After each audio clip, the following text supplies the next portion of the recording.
ઉજવણી ઉલ્લાસમય શિક્ષણની શાળા પ્રવેશોત્સવની જામનગર જિલ્લામાં જામજોધપુર તાલુકામાં કેબિનેટ મંત્રી શ્રી મુળુભાઈ બેરાના અધ્યક્ષસ્થાને શાળા પ્રવેશોત્સવ અને કન્યા કેળવણી મહોત્સવની ઉજવણી કરાઈ।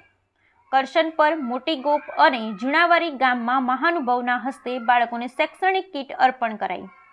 સમગ્ર રાજ્યમાં તારીખ 26 જૂનથી આગામી તારીખ 28 જૂન સુધી શાળા પ્રવેશોત્સવ અને કન્યા કેળવણી મહોત્સવ 2024ની ભવ્ય ઉજવણી કરવામાં આવી રહી છે। અનેક ભૂલકાઓ આજના દિવસે શિક્ષણ તરફ તેમની પ્રથમ પાપા પગલી માંડવા જઈ રહ્યા છે।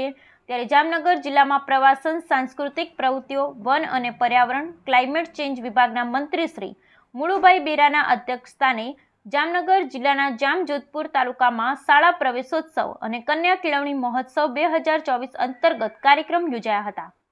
જામજોધપુર તાલુકામાં આવેલ ઝીણાવારી પ્રાથમિક શાળામાં કરશનપર પ્રાથમિક શાળા, મોટી ગોપ પ્રાથમિક શાળા અને મોટી ગોપ માધ્યમિક શાળા ખાતે કેબિનેટ મંત્રી શ્રી અને અન્ય મહાનુભાવોની ઉપસ્થિતિમાં બાળકોને આંગણવાડી, બાળવાટિકા, પહેલા ધોરણમાં અને 9મા ધોરણમાં પ્રવેશ આપવામાં આવ્યો હતો।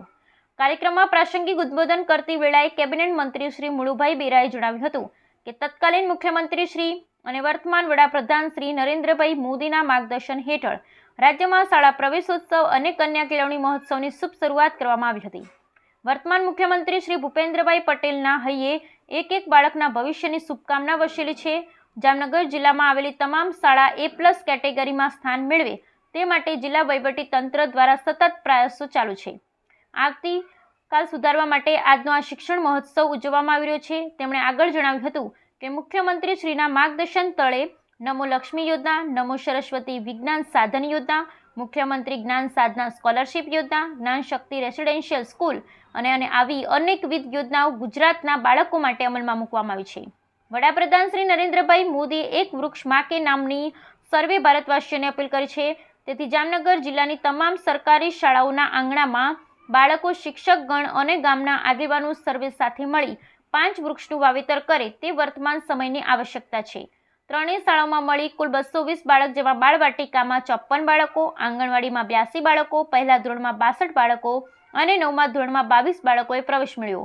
આ સાથે બાળકોને શૈક્ષણિક કીટ, સાહિત્ય વિતરણ, તેજસ્વી બાળકોને પ્રોત્સાહન પૂરું પાડવા માટે ઇનામ વિતરણ અને સ્કૂલ બેગ અર્પણ કરવામાં આવી હતી। ઉલ્લેખનીય છે કે જામજોધપુર APMCના સહયોગથી કાર્યક્રમમાં લાભાર્થી તમામ બાળકોને એક શૈક્ષણિક કીટ અર્પણ કરવામાં આવી હતી। મંચસ્થ મહેમાનોના હસ્તે દીપ પ્રાગટ્ય કરી કાર્યક્રમની શુભ શરૂઆત કરવામાં આવી હતી। મહેમાનોને પુસ્તક અર્પણ કરી તેમનું ભાવભીનું સ્વાગત કરાયું હતું। નાના ભૂલકાઓએ બાળગીતો પર સુંદર પ્રસ્તુતિ રજૂ કરી હતી। સમગ્ર કાર્યક્રમનું સંચાલન શાળાના વિદ્યાર્થીઓ દ્વારા કરવામાં આવ્યું હતું।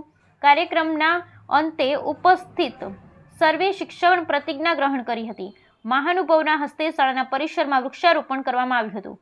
ઉક્ત કાર્યક્રમમાં વાસ્મો યુનિટ મેનેજર સુશ્રી ભાવિકાબા જાડેજા, જામજોધપુર મામલતદાર Shri Vaghela, Jamnagar range forest officer Shri marine national park Pratik Joshi, Jamjodhpur taluka પંચાયતના સભ્યશ્રીઓ, અન્ય પદાધિકારીગણ, શાળાના આચાર્યશ્રીઓ, શાળાના શિક્ષકગણ, ભૂલકાઓ, આંગણવાડીના કર્મચારીગણ, જામજોધપુર APMCના હોદ્દેદારો, આજુબાજુના ગામમાંથી પધારેલ આગેવાનશ્રીઓ અને બહોળી સંખ્યામાં ગ્રામજનો હાજર રહ્યા હતા। શાળા પ્રવેશ ઉત્સવ 2024 26 તારીખ એટલે આજથી 28 તારીખ સુધીનો અત્યારે આ કાર્યક્રમ છે। એમાં આજે જામનગર જિલ્લાના જામજોધપુર તાલુકાના ઝીણાવારી ગામ, કરશનપર ગામ અને મોટી ગોપ આ 3 શાળાની મેં મુલાકાત લીધી। ગામના લોકોનો ખૂબ ઉત્સાહ હતો અને ખરા અર્થમાં આ ઉત્સવ છે, શાળા પ્રવેશ ઉત્સવ મહોત્સવ જેવું વાતાવરણ બધી જગ્યાએ છે। નાના બાળકો જેને પ્રવેશ મેળવ્યો છે એ અને જે અત્યારે અભ્યાસ કરી રહ્યા છે એવા બાળકોનું સન્માન પણ કર્યું અને આવકાર્યા, સ્વાગત કર્યું અને આંગણવાડીના બાળકોને પણ પ્રવેશ આપવામાં આવ્યો છે। લોકભાગીદારીનો જે મુખ્ય ઉદ્દેશ હતો એમાં આજે ઘણા બધા ગામોમાંથી આ શિક્ષણના મહાયજ્ઞમાં પોતપોતાનું યોગદાન છે એ ગામના જે સુખી સંપન્ન માણસો છે, લોકો છે એ આપી રહ્યા છે। શિક્ષકોનો પણ ખૂબ ઉત્સાહ છે। ડ્રોપ આઉટ રેટ એકદમ 0 સુધી આવે એ પ્રકારનું આ 20 ને 21મું વર્ષ શાળા પ્રવેશ ઉત્સવને કારણે છે। એના કારણે આવ્યું છે।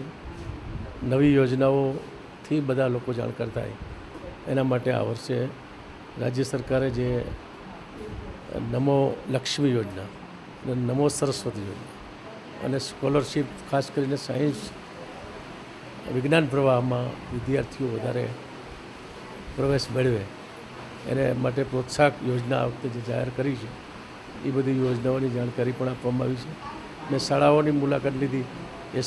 એસએમસી કમિટી છે એ પણ સક્રિય છે.